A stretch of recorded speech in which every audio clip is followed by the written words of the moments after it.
Welcome back to the third episode of our month-long Women in STEM series in honor of Women's History Month. I'm Belen Cacho, an ant geneticist and science communicator. Along with this interview series for the entire month of March, we'll be raising money for Girls Who Code. Together, we can help close the gender gap in technology fields.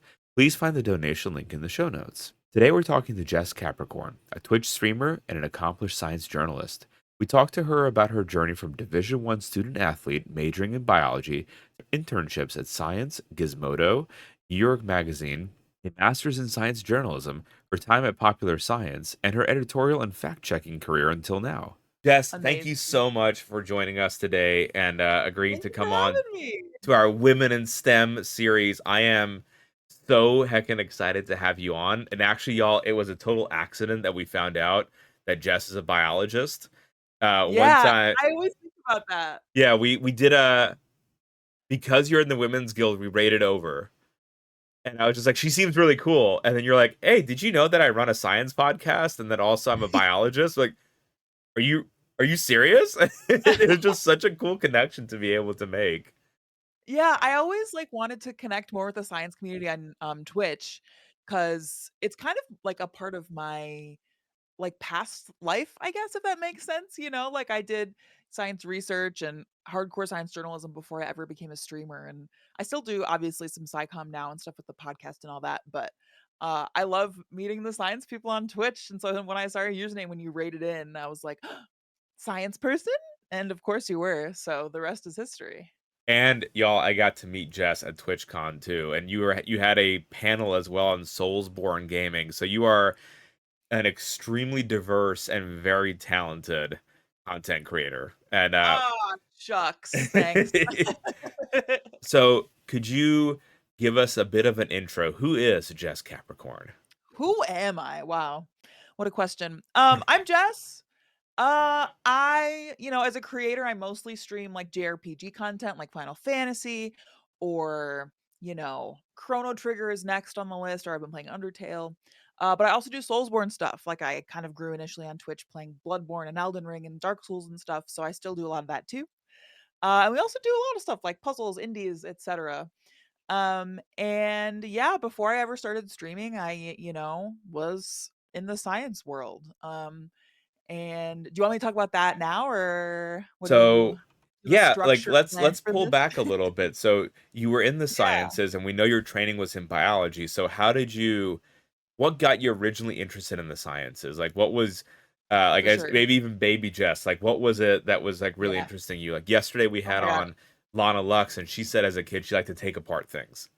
And so that's Great. what I got her have a into the story tech about this side. too. Okay, awesome. Excellent. Well, as a kid, I would dig in my backyard and convince my parents that I had found dinosaur bones. So Did you? that was my little interest as a child, especially because I grew up in Illinois and we'd go to the Field Museum and I would see Sue, we have Sue, the most complete T-Rex skeleton in the world. Which that's another this is a total tangent, but I love how much Sue has changed over the years. Like, when I was a kid, she was upright and thin and mean looking, and now she's horizontal and chubby and awesome and cute. Like, I don't know, I love that, what we know about the T-Rex has changed so much. Like, they can't run. I don't know. I love dinosaurs still, obviously, as you can tell. Did But you yeah, end as a up kid, I did you end up finding any? I think so. But who's to say? My There daughter's is in the actually same in the stage right now. She's 2, but everything is Dino, and Yes, everything is Tops, Rex, Tara, Kyla. You know, we're just getting her, and she's just everything is dinosaur right now. I love that. Oh my god. Dinosaurs are awesome. Um, but yeah, so big dinosaur kid. Growing up, I also just loved animals. Like, I always told my parents I was gonna be a dolphin trainer when I grew up. Then I learned the horrors of SeaWorld and amended that, but just always loved animals and dinosaurs and stuff. And so yeah, growing up, in high school and stuff, I took genetics, I took bio, I took chem, I took physics. Like, I was always just kind of interested in it. And I also did yearbook and stuff like that. And I played sports and I always like getting my, dipping my toes into a bunch of different places. and so when I went to college, I actually went to college for sports. So I played volleyball in college, but I like was prioritizing my choice based on like what had a good science program because I knew like I had no idea. I mean, I didn't know. I had no idea what I wanted to do really. I knew that I liked science and I was like, okay, surely there is a career somewhere for a biology degree. Surely. Um, and so that was my plan. I went in, I was like trying out a bunch of different things, looking at different programs. I went to Pitt for undergrad, University of Pittsburgh, and they have a great biology program. Most kids were pre-med there because they have like a really great med school too.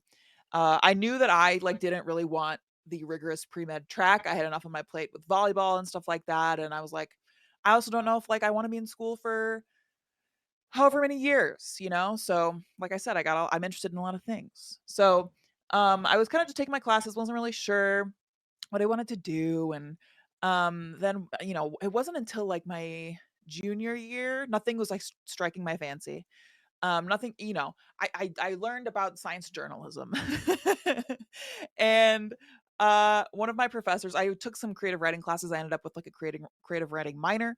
One of my professors was like, hey, I think you should apply for this internship because your writing is really great and you always write about science. And it was Pitt's medical magazine. So it was like, news about the med school and research that they've done and stuff like that. And it's great. It's truly like a great magazine. It's not just like total, they had a lot of good creative writing in it, I guess is what I'm trying to say. So that I applied for that and I got it. It was my first internship. And I also wrote sports for the student newspaper, which was a lot of fun. Nice. A lot of math actually, a lot of statistics in that, surprisingly. Or maybe not surprisingly, I don't know. But yeah, and so I was like, "Oh, this exists as a career. I can do this. I like this. This is it." Like finally I found something. And I always loved telling people about all these weird science facts that I had learned. Like this is the perfect opportunity to do it for money and to on a broader scale. So, I did that internship my I think junior or senior year of college, and then right out of college, I applied to um the news internship at Science Magazine. So not like the peer reviewed journal part of science, but they have like an entire news team. So And for those wondering, that's like the big leagues, right? So there's Cell Science and Nature are the big hitters. So yeah, we've shown them the Science News and Views. It's not the official like here's the first author publication of the data, but like the analysis of the science, right? Like you're making it accessible to everybody. totally. Yeah, and even at like Science the news desk, like it is a lay audience for sure, but even then it's like we know our audience is more academic than like, you know, popular science where I worked later, which is really for like the real like general public, like people who are not researchers perhaps. But yeah, I did that Science Magazine internship. It was a 6-month long internship in DC. So I was like, great. My crash course in science journalism, this is perfect. I did that. I learned like so much. It was really, really hard. It was really hard. There's so many like weird rules about how to be a journalist, which are very important rules as well. And especially about writing about science, a lot Could of you ethics share stuff. some of those rules that surprised you? Yeah, yeah. I mean, I think a lot of it, like a really simple one is getting an outside comment on something Mhm. like whenever you write a news story about a study, for instance, like let's say you're writing a news story on um like shark genetics or something like that. Um all you always have to interview somebody who wrote the paper, did the research. And like normally you would like look at a paper and be like, okay. Usually it comes with a press contact actually. Um and hopefully that press contact did a lot of the work on the study. Sometimes they don't, and you have to like kind of ask who to talk to about that. But you want to interview who did the work so you can like get their experience, all that stuff. But what I didn't realize is that you need to get comment from somebody who's not affiliated with that project at all because you want them to like evaluate the integrity of the work basically. Like, So it's was this a good you're almost study? getting a reviewer. So you need Yes. a topic expert in the shark genetics who's not Yes. affiliated with the paper and presume maybe not even at the same university as well. Yeah. Oh, I would say definitely not at the same university. Yeah. Wow. Okay, Um, that's a unique curveball to throw right there. Yeah, but it's super standard. Oh, It's super, super standard in science journalism, and, like, it's not just, like, a science magazine thing, it's like everybody does it, and it's also nice too because, like, talking to those outside commenters, it's cool. I really miss this part of the job is, like, interviewing people, it's, like, my favorite part of science journalism, really. Because you just get to ask these people, like, about the whole landscape of this research, and, like, how this new piece of knowledge fits into that landscape is, like, really fun.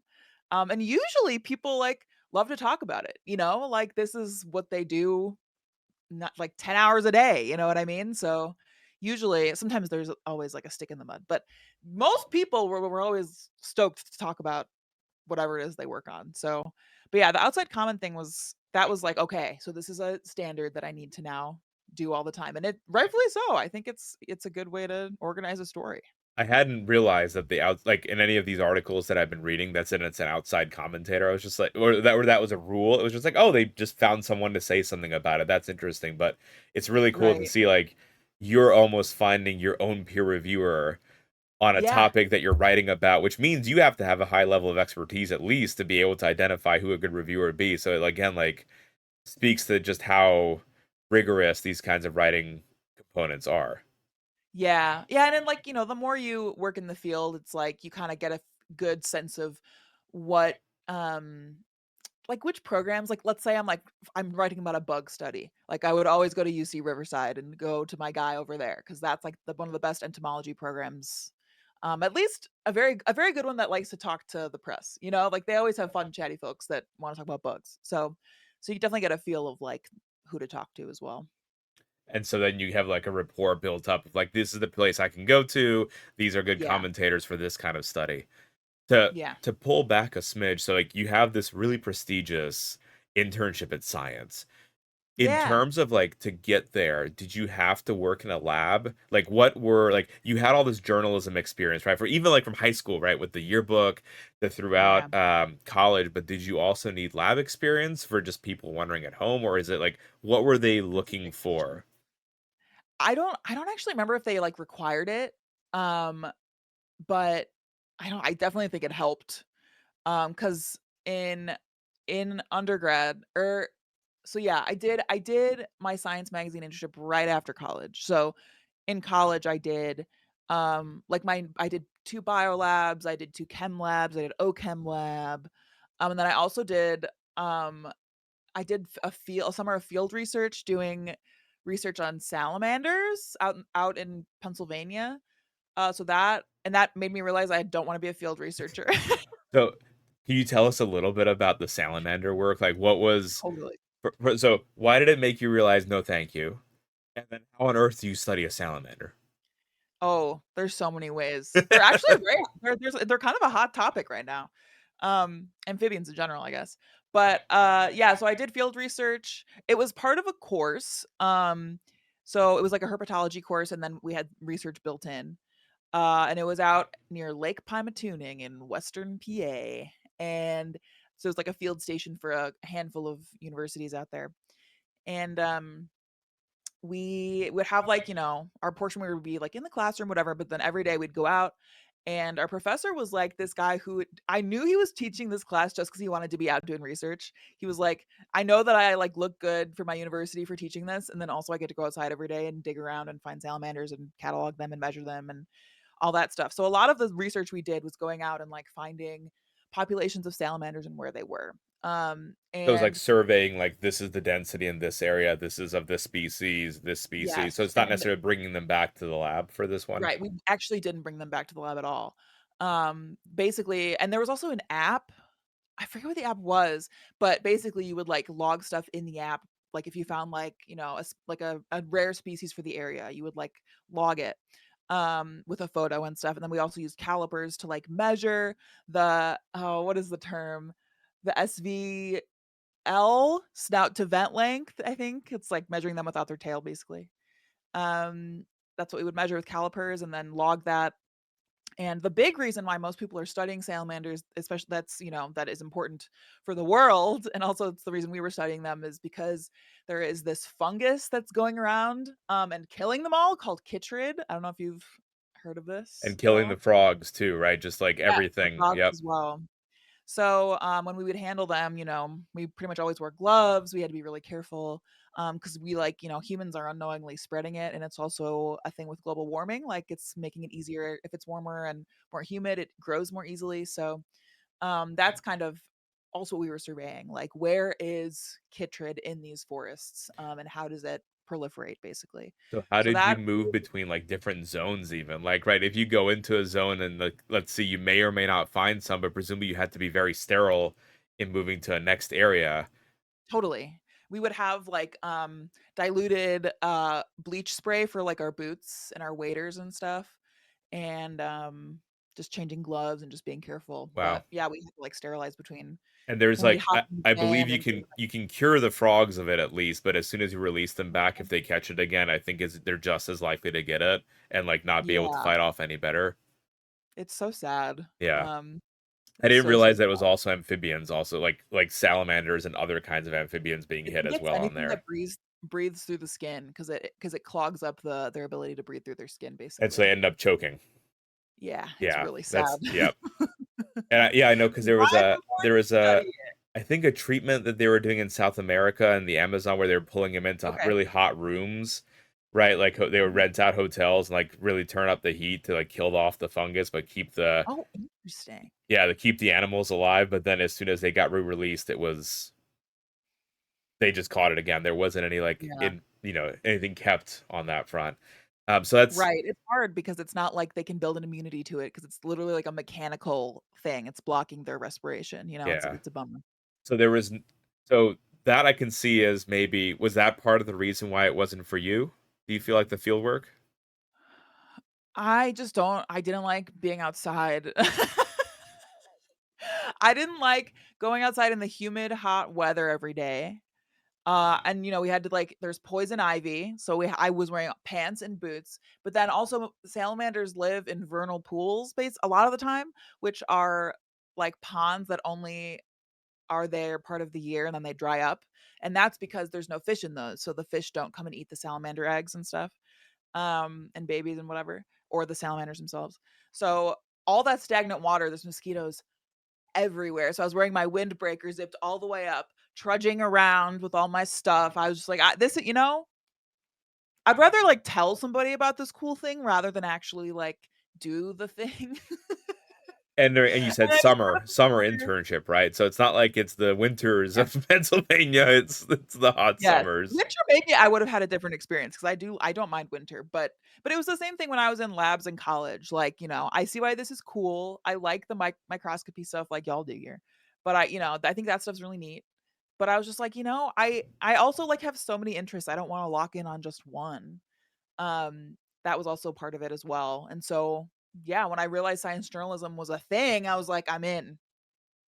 So then you went to the science internship and you ended up Yeah, you said it was like a 6 month period. You got to be interviewed. What was the coolest? Do you remember a coolest news story that you got to cover? that's a great question. It was so long ago. It was almost 10 years ago, which is crazy. It was in 2016. Um, I don't remember. I did some neuroscience work that sticks in my brain, neuroscience, because it was really complicated. And I was interviewing people overseas for it. So like I was like it was like complicated with time zones, and also I was like trying to understand like these treatments that were being done for neuroscience. So I did some of that. But I think my favorite thing I did was uh there were two interns at a time and they were staggered um like 3 months into the internship when I was there, the other interns swapped Mhm. basically. So, my friend who I'm still friends with and also lives in Chicago now, she and I, would write every Friday, we would write, a quiz, and it would be like the week's science news made into a quiz, and we would, like, write all the answers and questions and make it all funny because we were both total, goofballs, but that I loved, like, finding new ways to, like, get people hype about science and stuff like that, like, that was my jam. So what across not just then, but what do you think has been the most effective way to get people excited about science that you've found? That's a great question. I mean, aside from, like, the actual craft and, like, format, I think and this is in my content now, I think, like, enthusiasm. Like, if you're excited about something, don't be afraid to show it. Like, your enthusiasm is contagious. And like that is definitely a thing for me now as a video game creator. It was a thing for me back then as a writer and a blogger. And it's still a thing for me now, and when I make our podcast, our science podcast. So I think like just getting excited about stuff is really underrated. I mean, I get really excited about Final Fantasy and watching you play it, and I don't especially get fired up for it. That's what I'm saying. So, what happened afterwards? So you were at Science Magazine, you did the internship. What did you do afterwards, and, like, what do you Yeah. feel afforded you in terms of opportunity? Like, if there's someone at home watching or listening, would you suggest this kind of internship? Was it beneficial looking back on it? Like, what's your takeaway? So I would say 100% yes. It was like the best boot camp I could have ever gotten. I think that there are a handful of internships like that are really great. Although the landscape has changed a good amount now in journalism, there's a lot less funding all around. But if you can find a good internship and do that sort of thing, I highly recommend it. The other thing that I did after that internship that I thought was super, super beneficial was I went to grad school for journalism. And I don't think that you need to go to grad school to become a journalist at all. I think some kind of formal training in general is great for journalism with all the ethics and best practices and stuff. But you can do that. You can get that by doing too, by working with an editor and stuff like that. You don't have to go to grad school. You don't have to pay money and go to grad school to do it.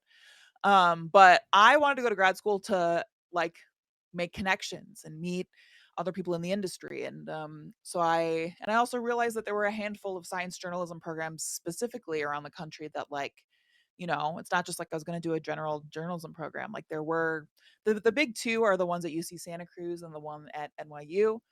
The one at UC Santa Cruz is geared a little more towards becoming like a university press person, like a little more academic leaning. And the one at NYU is a little more journalism, like newspaper, magazine, online focused, like more public facing. And also, I wanted to live in New York City for a little bit. So that was kind of a no brainer for me. But I applied to both, got into both. Um, was lucky enough to get a scholarship to go to NYU. I don't know if I would have gone if I had to really pay for it because it's an expensive school.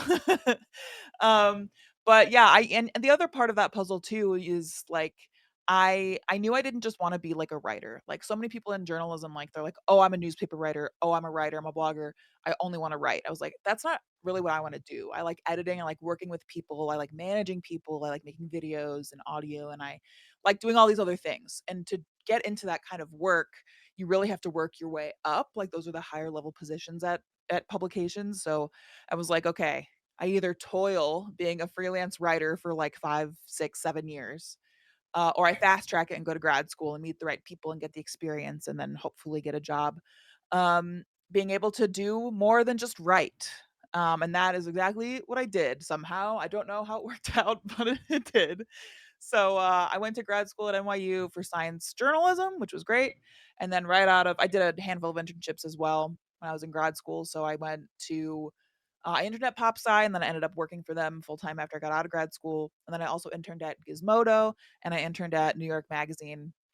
It was I was shocked I got that internship. It was really fun. I worked for The Cut, which is like their fashion and like women focused vertical, and I pitched myself as a science creator and it worked. It was or as a science journalist, I guess. I'm creator is a now term, but yeah, and I got to write like funny little blog posts for them. I wrote like why certain skincare products smell like hot dogs, or I wrote about like STDs becoming more prevalent in certain seasons, or fun stuff like that. So that was a really fun internship. I liked that one. But yeah, so that was a great experience and I got to meet a lot of different people in the field and a lot of editors and stuff like that. And then there was miraculously an opening for an editorial assistant at Popular Science right around when I was graduating, and I snagged that. I started my career like faxing contracts and doing like busy work. Not It's not busy work. It was very important, but it was I was literally faxing things for 6 hours a day.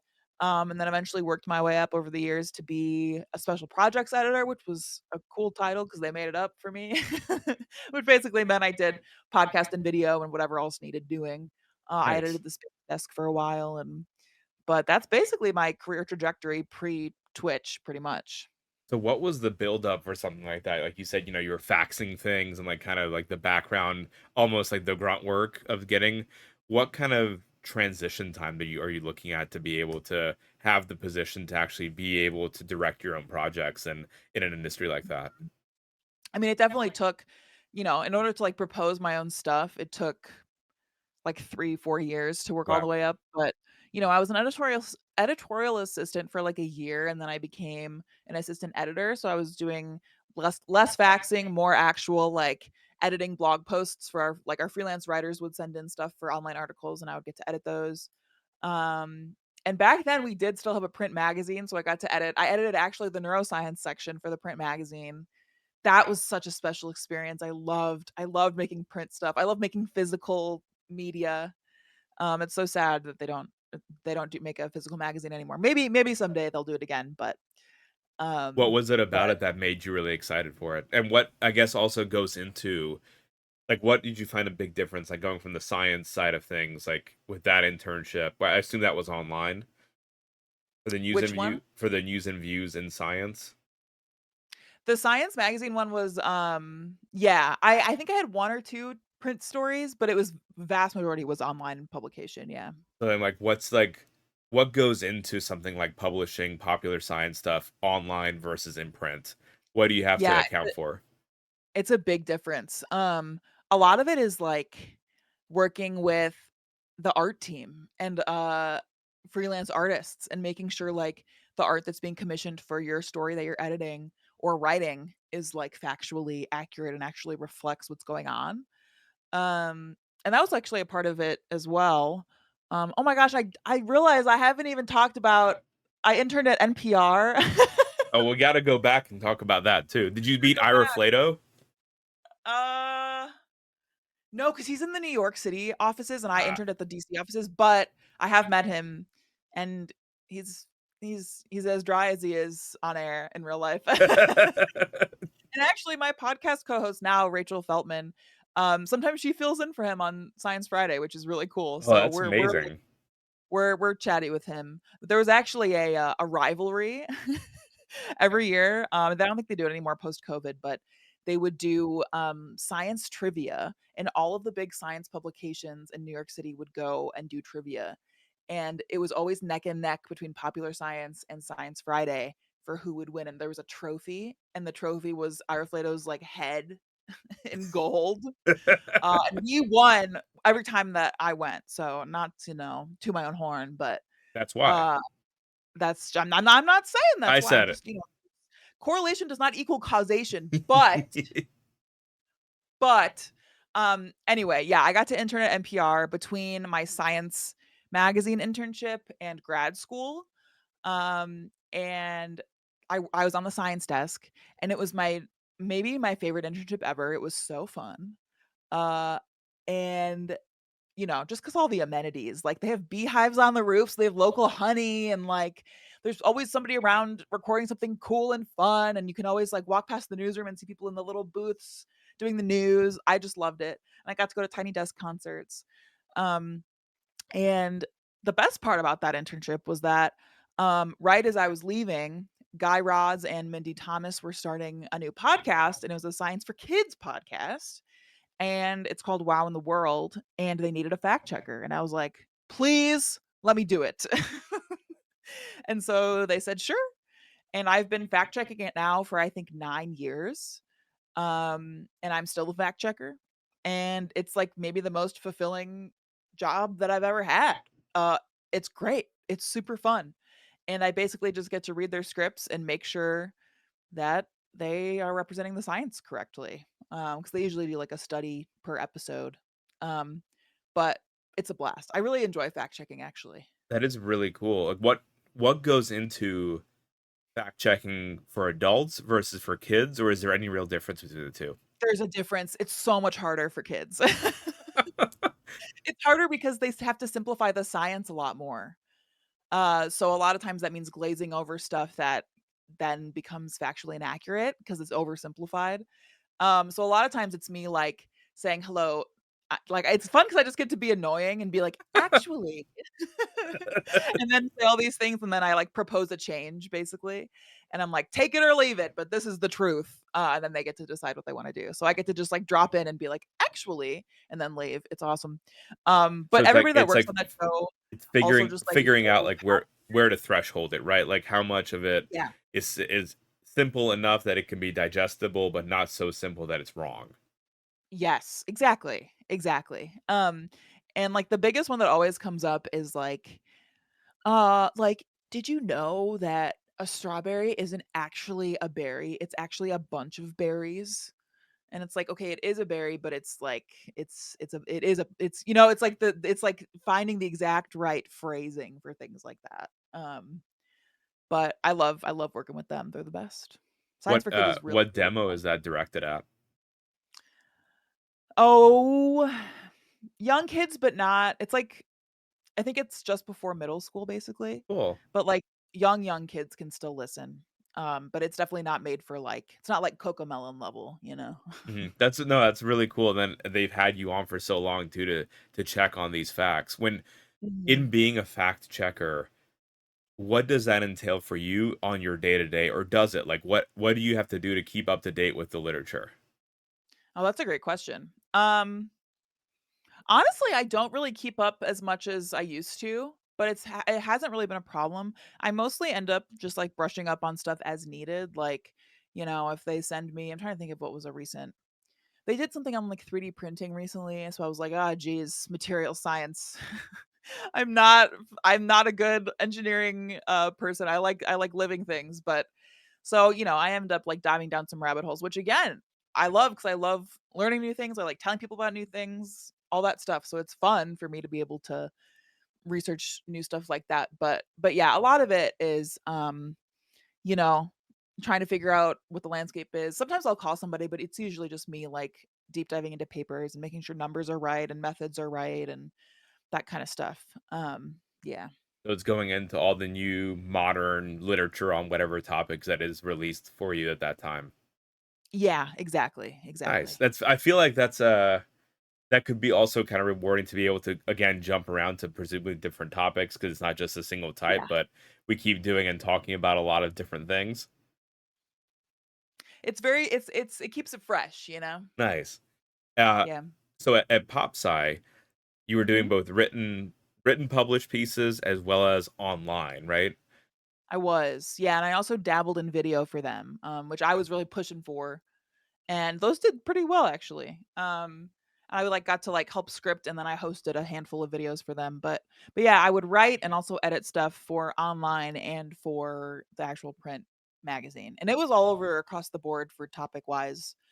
Um like I said, I edited the Space Desk for a while just because like nobody was doing it and they needed somebody, so I was like I'll do it.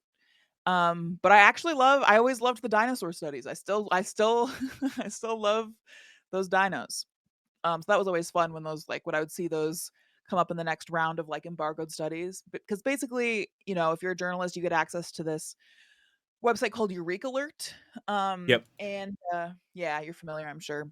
So for all like And the press releases from universities yeah, about an upcoming paper. exactly.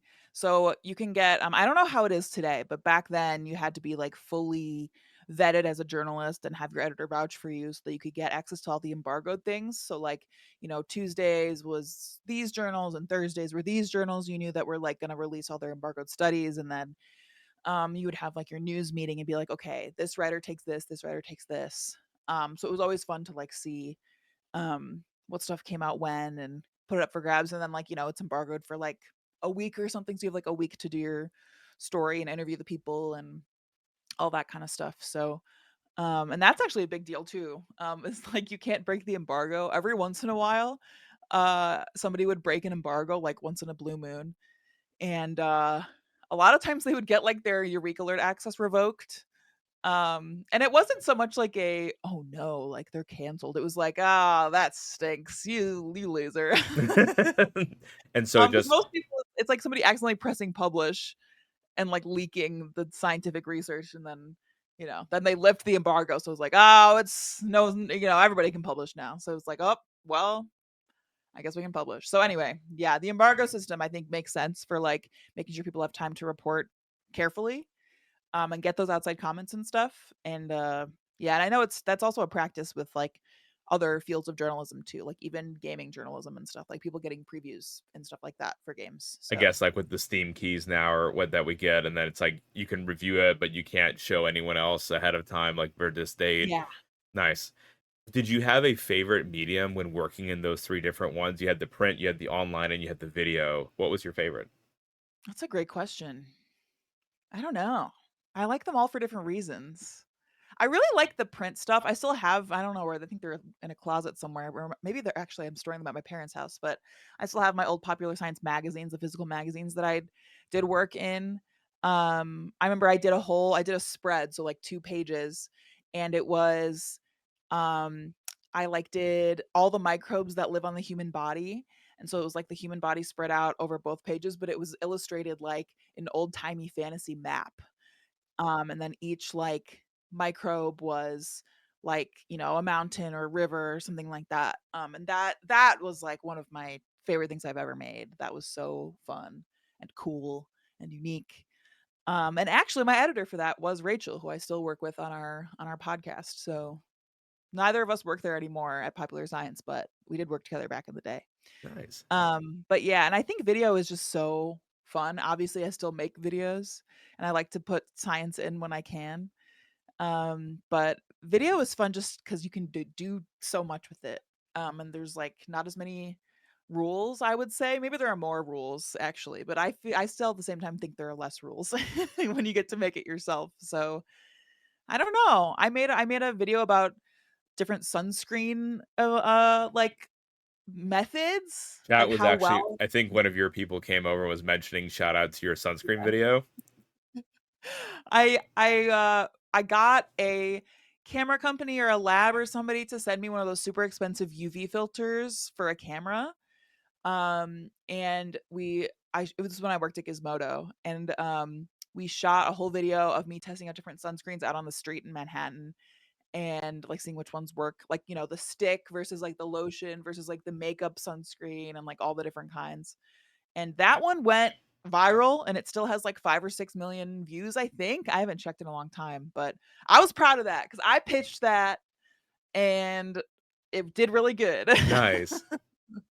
So Ho I did like doing that too, and so yeah, I think all methods are like wonderful and fun, and I think making something physical that you can hold is really special at the same time. how did you identify what would be a cool pitch? I feel like that would be Mm, something that would also be difficult, right? And it seems like your yes. background is, like, really prime because you know so much about such a broad amount of data, like, working with the salamanders, right? Like, all the journalism experience, all the pop sci and PR, like, it seems like Yeah. you've already been, like, formed to know and Yeah. identify something cool, but can you take us kinda through your process of, like, you see something, you're like, "This could be cool," and a lot of people would find it cool as well? Yeah. I A big thing too is, like, how like, when you're thinking about the finding itself, how much does it actually change what we know about the field? Like, how big of a finding is it, you know? Like, is it adding a lot to what we know about the subject? Like, that was always a big thing. And does the subject being talked about actually matter right now? Mhm. Like, I was always notorious for pitching sports stories, specifically baseball stories, because there's actually a ton of physicists and engineers that or that worked in the field, or were professors and retired and now just do work on, like, physics of baseball just in their free time. I'm not kidding, like 5 or 6 of them, and it's like they occasionally they'll publish a paper, and it's like, "Hey, man, I'd love to write about this," but I'm like, sometimes they would come up with a paper and it would be, like, February. I'm like, "Oh, I'm not gonna write about baseball right now because Mhm. timeliness doesn't make sense." But, like, for instance, I wrote, and this wasn't tied to, like, an actual study. This was just me pitching something, but I wrote, like, the best weather conditions to hit a home run. Talk about, like, the physics of, like, the air and the humidity and stuff. And actually global warming is gonna make it easier to hit home runs. So, that's another fun fact. But yeah, a lot of a good pitch, I think, it a lot of it is like, Is it like if it's in a big journal, usually that's a pretty surefire way to know if it's gonna be a decent pitch. For the paper being And published in one of the big journals, that's like, all right, yeah, they've already kind of done the vetting for you that it's gonna be high impact. yeah, definitely. Except there's always one like I think back to this one when I was at NPR. I think it was a human evolution study, and there's a handful of human evolution researchers that that my editors were just like, if you see this name on a paper, just don't even worry about it. Just let it go because they're like kind of controversial in the field for being like, I'm right. And like all the other scientists are like, dude, there's no way of confirming that you're right. You're simply proposing a theory. I think it was one that they were talking about like cooking with fire. Um, let us be able to eat more meat and grow bigger brains. Basically, was like it was kind of in that realm. Um, and oh, and there was one about like fist shape in early humans and talked about like aggression and fighting and how that could have led to like our complexity as a species and like aggression. And it was all this same researcher who I won't name because, I'll be nice, but not well liked in the field or by journalists for being difficult. So there's also people that you learn to like avoid. I guess kinda how you were learning to like certain groups, right? When you were looking at, like, for the bug people to get the Yeah. commentary on the same kind of reputation. It's like, alright, they might be having some kind of science, but they're not fun to work with, or they're just really difficult Yes. to work with. Yes. Yeah, and also, like, if you write something wrong or, like, something they don't like, they'll, like, email you and be mad and all that, so Like, I think a lot of it was you it's kind of misreported fraught. me. It's like, "Did I? No, no, I don't think Yeah, so." actually, I didn't, but it's fine. So, what was the next step in your journey, Jess? Like, working at Pop Sci for many years, right? How did you parlay that into what you do now? Great question. I, I've always been a gamer, I've always loved to game, and, I discovered Twitch, like, I don't even know. But I think when I was interning at Pop Sci or a little earlier, it's like 10 years ago or so, and I would like watch a lot and lurk a lot. And I would always just watch like the big streamers 'cause I didn't really know who to watch. But then I started watching some smaller creators, like less than 100 viewers. Because, I was watching like the multi thousand channels because that's just what I knew to click on. When I started watching like creators that I could emulate, I was like, oh, I can do this. This is a thing that I can do and like create community around stuff that I like. Like I already had my little science friends, people that like liked the same stuff I did there. But I've never had friends that like liked the same games as me or, that I could just be like unapologetically myself. So that's why I was interested in streaming. And so in 2019, I was like, okay, I really want to try this. So that's when I built my first PC. I actually was on Cash Cab with Ben Bailey. That's so Uh, cool. it was so fun, and we won money, and I used that money to build my first streaming PC and gaming PC. That was in 2019. I'm really glad I built it right before 2020 because that pandemic hit. I was like, "I'm set. Let's do this." And so I had been wanting to move back to Chicago for a long time. I was still living in New York for a few years because I lived there for grad school and my first job at Pop Sci and all that. I had always wanted to move back to Chicago because I love it here. I grew up here. My family's here. A lot easier to live here money wise. And so I was like, all right, pandemic, I'm just gonna like start living. I lived with my parents for a while in the pandemic, and then I got my own place in the city and stuff. But I was like, we have one or two remote employees. I'm just gonna like when they ask me when I'm gonna come back to New York, I'm gonna be like, I don't know. And slowly but surely, they let me be fully remote. And so that's how I kind of transitioned over to live in the Midwest again. And then eventually, you know, our company got purchased by a new owner. We kind of, as is the case with journalism so often, there have been layoffs, we've lost funding, that sort of thing. And so I survived all the layoffs, luckily. I never got laid off, which is really nice. It's like all of a sudden, there's all those memes, but like all of a sudden I'm the competent one in the office and it's horrible. Like I have to do so much. But, over the years, and, Rachel and I had started our podcast for at that time too, like, we had started it, I think, actually, when I was an intern, and, so she and I had at that point, like a year or 2 ago, I was still on staff at PopSci. It was basically just her and I running it, like we do now, and she had left, to go freelance. She just wanted to be a freelance writer, and she wrote a book. It's a really good book. And So there was finally one round of layoffs, like a year and a half ago, that were so bad that like I was almost the only one left on the team. So like everybody I had loved working with was gone. For the most part, there were still one or two people left, but and I was getting everybody else's work for the same amount of money. So I was at a point, and I had been streaming for 3 years at that point. So I was like borderline being able to. I was making like enough money that I could like almost go full time and like scrape stuff together if I had to. Go rice and beans mode. Yep. And and so finally, when those layoffs happened and they changed my whole job for no more money, I was like, you know what? I think this is it. And so I was like, fellas, I'm putting in my 2 weeks, and it was like the most empowering thing ever. It was so fun. I loved quitting. I can highly recommend quitting if you ever get the chance.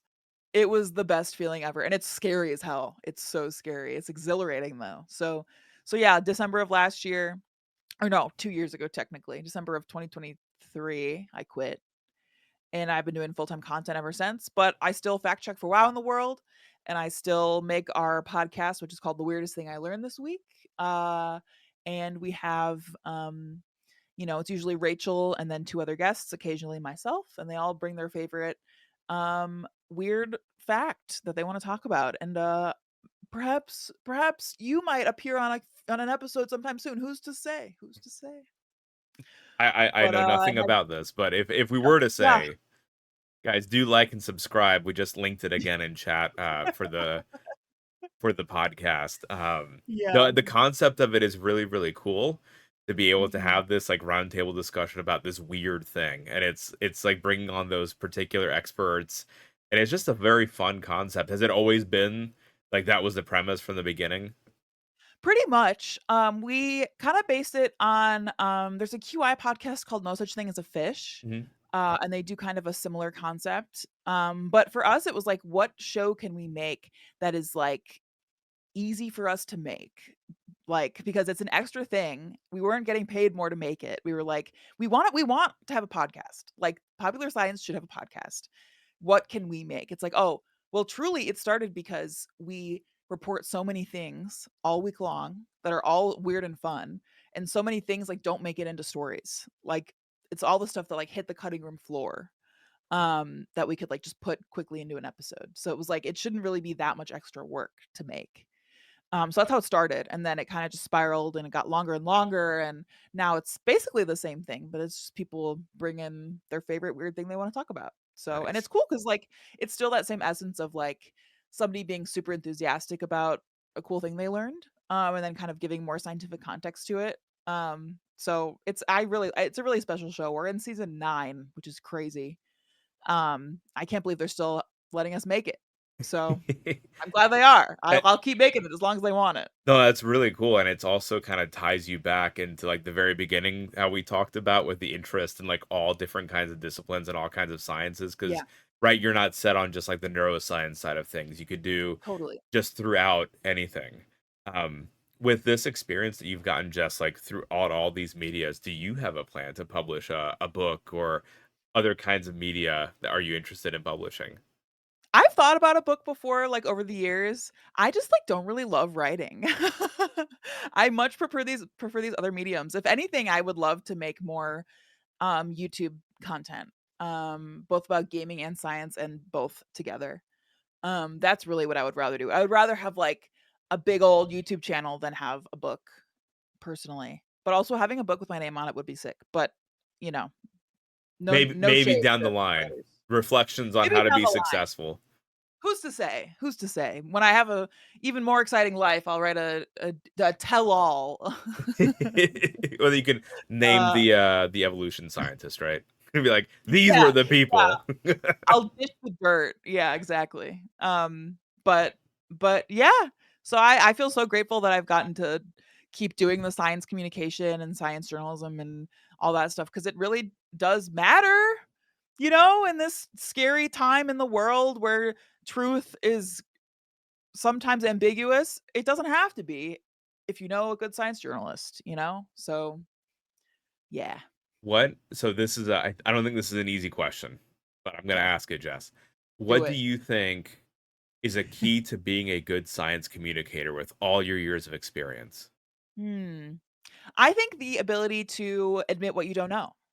I think just being like open about what you want to learn more about, especially while interviewing folks. And also while reporting, like or writing your story, being able to be like, this field is under researched, so this finding may not hold as much weight as these people say it does. So stuff like that, admit what you don't know, admit what maybe the field as a whole might still need to learn more about. I feel like even outside of journalism that has such value, because like not knowing stuff is not a weakness. I would say being able to have a little humility and admit what you don't know is like the path to being a more well-rounded human. So I think that is the key to being a good science journalist, if you ask me. I would say that that's also key to being a good scientist in the lab as well. Cool, yeah. And it's okay to not know. Like that was all. I don't know if you ever had the experience of if it was something like within the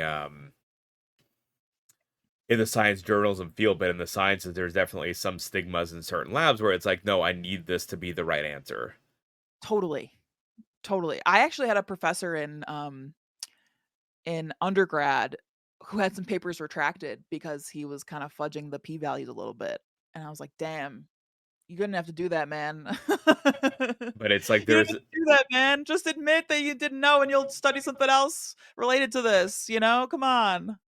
so is there within the science journalism field, is there anything like that publish or perish mentality? Or is it as cutthroat as sometimes at the publication of the sciences, or did you feel it was a little bit more cordial that you were, a little bit in both worlds that you can make that comparison? I think it is pretty cutthroat, at least it used to be.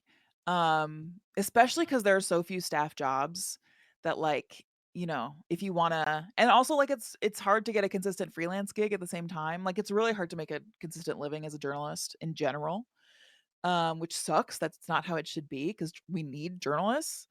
We need good journalists.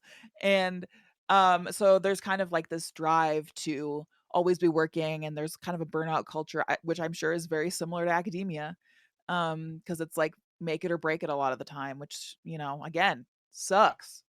But yeah, I think for that reason too, I think that's another important reason to like have humility and like be kind to yourself and, admit what you don't know. And also just like, when you do ascend to higher levels, like when got to be an editor, not just like an assistant.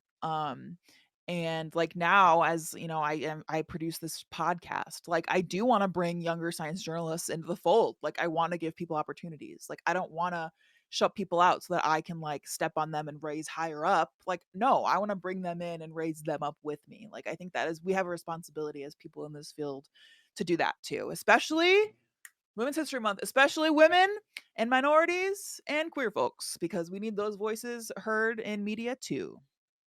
And perfect setup for my next question, Jess. What does it mean to you? And we've asked this from our other guests as well. And we'd love to get your take on it. What does it mean to you to be a woman in STEM? What? I love calling myself a woman in STEM because sometimes I forget that I am one. And it's kind of like a meme sometimes, you know, like a streamer like fixes a camera thing like I'm a woman in STEM. But I really am a woman in STEM. I don't know. That's a tough question. I mean, what does it mean to me to be a woman in STEM? I don't know. I think it's sick. I think we should have more women in STEM. Because there's so many studies that like are just done on male mice or just for the boys. And I know it's hard to study women with our fickle menstrual cycles and hormone fluctuations, but damn it, that doesn't mean we shouldn't. So I just think that we need more women in STEM and that we should make space for them. And it's really cool that we are around, no matter if you're a researcher, a communicator, or whatever. You know what? I love that answer. I think that is, yeah. I mean, you set it up perfectly, and I hope you know how many people. I hope a lot of people will listen and really relate to your story, because I hope so too. you demonstrate, like, I think it's easy to hear about stories where there wasn't the success, right? Where there's, Yeah. unfortunately, there is this gender gap, right? And there is a lot of lack of success, but you made it up these ranks. You got these competitive fellowships. You got the science training. You got the journalism training. You went, above and beyond, and now you're an independent, your own businesswoman, right? Like, I feel like Yeah. that's an incredible story and it should be celebrated. Well, And thanks. I it's feel just celebrated. it's This is incredible really to have you be part again of, like, our breakdown here of, like, just our Women in STEM month. I was nervous to ask you, I'll be totally honest. I was nervous to I'm honored. I feel so flattered. I'm so happy that you asked. I This is like such a cool project. And when I've been like reposting your tweets and Instagram stories and stuff, like so many people have responded and been like, "This is so cool! Like this is awesome!" And like I love that you asked. I think this is such a great project to do this month. I love that y'all are doing it. thank you. It was our we had written in our ambassador application that was a mission that we had, and which was like, I yeah, love that. we can support that. That's So that's as we great. round out, Jess, because I want to be respectful of your time, what is up and coming for Jess Capricorn? What does the future look like? What is on the horizons? What can we tell people about? What can we support you with? Tell Wow. us all the things. Oh, I don't know. I stream 3 nights a week on Twitch, Monday, Wednesday, Thursday, usually, sometimes other nights, but those are the staples. I'm really pushing hard on YouTube this year. That is my big goal. YouTube, I know, is the place for stability and growth, and I've seen a little bit of that already. I want to make more videos about the real life science and history behind video games, which is like what I've been doing and I love doing. Like I did an art history video about Metaphor, this new JRPG that came out, and I did, you know, the science history and the medieval history behind Resident Evil 4 recently. So I got a lot of that stuff up my sleeve that I want to make more of. And then obviously Weirdest Thing publishes every other Wednesday. I definitely think the science streams viewers should subscribe to Weirdest Thing because you might hear a familiar voice sometime soon. Not really that soon. We publish further out, but still, Y'all, I've hit those listened. The notifications episodes on. are But yeah, really that's they're really accessible. They're really fun to listen to, yeah, they're a blast. and there They're a are blast. familiar voices. Like, I Paint Burbs is the one that you pointed me towards, but even the ones that Yes. aren't familiar, like, it's like, oh, this is a really cool science fact, and it's fun to follow along. Yes. Yeah, we've had some big we got Bill Nye on the show a couple of years ago, which was a huge get for us. That was a lot of fun, and then we also have some familiar Twitch faces, like Nimbly was on, and, a lot of other like Liz is a recurring guest, and we had, Charlotte Cool Like on the show, and, a lot of science fans and enthusiasts, and also experts that come on the show, so, it's a blast. It's a blast. What But yeah, that's mostly my stuff. what is your favorite game that is also, you feel, very sciency? That's a great question. My favorite game period is Bloodborne. And there is some, like, interesting medical history that that game is based on, considering, like, blood administration in, like, Victorian England and stuff. I've been meaning to do, like, a video or a weirdest thing fact or both on that for a long time, but, um, I don't know, I have to think about that. I mean, what are the science-y video games? I mean, I think that would be really cool to do a science of Bloodborne. We're gonna be doing a science of Monster Hunter Wilds, because Fun. there's an insect class, right? So I'm like, all right, there's your easy connection there. Easy, Um, that's great. Yeah, I did a weirdest thing fact once on, like, real life fire swamps, like, from, Princess Bride, oh, cool. because that's kind of a thing in Dark Souls as well. They're mostly poison swamps, but there's also kind of a fire swampy situation because there's a fire swamp under the poison swamp in Dark Souls 1. But, um but yeah, apparently they can be real when, like, bogs trap methane underneath, like, down towards the bottom of the bog, and then if it bubbles up and there's some kind of, like, spark, it can be there can be a little fireball. And apparently, I'm just giving you a fact on the way my way out the door. Apparently, the first scientific study ever conducted in the U.S. was by George Washington and some of his soldiers as they were crossing a river somewhere during the Revolutionary War, and they like had heard that like somebody saw a will o' the wisp, which is like a fire ghost over the river, and they were like, "Well, let's test this." So they put a torch on a long pole and like put it over the river, and it would like poof up from the methane. So that was not exactly a rigorous method of scientific research, but technically the first one they allegedly that they did here in the US. So that's my fact on my way out. Jess, thank you so, so much for your time today, for supporting Women in STEM, Women's History Month, and just being an incredible friend to our community as well. Thank you so much again for your time, Jess, your expertise, and just you being you.